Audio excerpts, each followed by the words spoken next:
also, and the Zimbabwean Zanu PF officials being so brazen in going to that country during election post.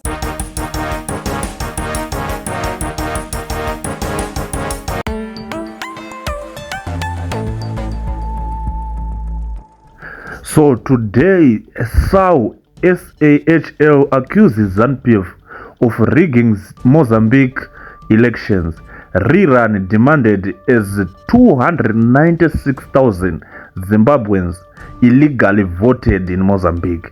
So before I give you the full story, I want to talk about this. It's very embarrassing, guys. It's very embarrassing, to be a Zimbabwean right now. How can you do this? How can you rig elections in Mozambique whilst you are a SADC chair? And the problem is that this guy is not smart enough. He's not educated enough to do it wisely. What's that? So we are going to talk about what the summit is going to address and what's going on in the region right now. A lot of people, they are talking, and I'm going to show you a video also on how the South African journalist is actually rebuking Mnangagwa on what he is doing. This guy is a disgrace. Whatever he's doing, this can't be done by a SADC chair. Who does that? This can't be done by a SADC chair. You have to lead by example. But when the moment you become a SADC chairperson, the stories which started to accumulate is you rigging elections in the region. What example are you giving us? What are you going to do for us in a country? Why should we call you a president doing that? Without wasting much of your time, let's jump into the video. So, a bombshell reported by the Southern African human rights lawyer, SAL, has ignited a firestorm of controversy, accusing Zimbabwe's ruling Zanu PF of orchestrating widespread voter fraud in Mozambique's recent national elections. The report, titled Zimbabwe's Interference with the 2024 Harmonized Elections, Mozambique, alleges that staggering 296,519 Zimbabwean citizens illegally cast ballots in the Mozambican plebiscite. This figure represents a substantial portion of total electorate, prompting SAU to call for a complete rerun of the election. So the report, confirmed by SAU High Commissioner Professor Talent Rusere, details a meticulously planned operation allegedly coordinated by Zanu PF, aimed at bolstering the ruling Frelimo against the challenging opposition Pedomo's part. The report names at least 9 senior Zanu PF officials, including cabinet ministers, allegedly tasked with overseeing the operation in different provinces. So South's investigation allegedly uncovered significant numbers of Zimbabwean voters in various locations.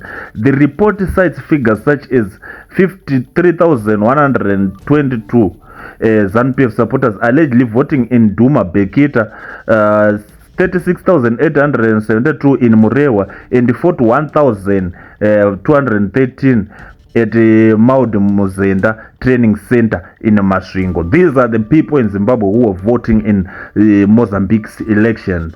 And you don't vote in another countries whilst you are not their citizen. So further alleged instances of illegal voting include 76,519 voters in Mutare Rusape, 69,000 across Harare, and 19,774 across Chegutu. The report also alleges that Frelimo employed other tactics to influence the outcome, including ballot paper deprivation in opposition strongholds, ballot stuffing, and the obstruction of election observers. Responding to allegations, Zanu PF spokesperson Chris Mutsvangwa dismissed the report as an exaggeration, stating that all those who voted were Mozambicans with a dual citizenship acquired at independence, exercising their right to vote. He accused the publication of building mountains out of molehills. So you see, they actually agree that there are Mozambicans who voted in Zimbabwe who have dual citizenships here in Zimbabwe. So that alone can give you, can give you enough evidence that rigging is actually possible. There are some Zimbabweans who actually voted who are not Mozambicans.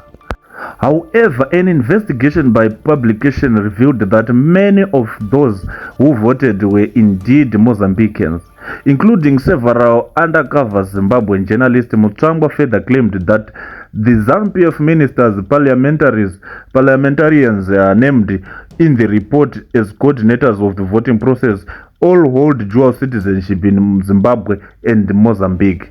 Zanu PF Secretary for National Administration Obed Mpofu vehemently denied the allegations of interference in Mozambique elections, describing the accusations against President Mnangagwa as a SEMA campaigner aimed to damaging his reputation and that of the party. So, while acknowledging post-complaints from Botswana, South Africa and Namibia regarding Zanu PF activists, Dr. Mpofu maintained that the party had not interfered in the elections of countries. This assertion is contradicted by the administration from senior Zanu PF and official Patrick Shinamasa, who openly declared support for the then ruling Botswana Democratic Party BDP at rally in Botswana before their electoral defeat. So the sheer scale of alleged voter fraud as detailed in the SAL report raises serious questions about the integrity of Mozambican elections. The involvement of high-ranking Zanu PF officials is if proven, would constitute the grave violation of international norms and could have significant implications for regional stability. So this is what Zanu PF is doing. They are so embarrassing. This is what they are good at. Rigging elections. They can't even give their people water, they can't even give their people electricity, but do anything to tarnish Zimbabwe's name. So those guys, those Lower SADC region, I mean, I don't know how is he going to address it, but my lawyers are, you know, my lawyers, my regional lawyers, not my lawyers no. These lawyers are regional lawyers and they have concrete evidence. You remember there are people, there are Zimbabweans who actually came out on videos saying we voted in Mozambique so that we can go and buy foodstuffs there, you know. So these lawyers, they have concrete evidence, and this concrete evidence, yes, they can pin Mnangagwa and Zanu PF.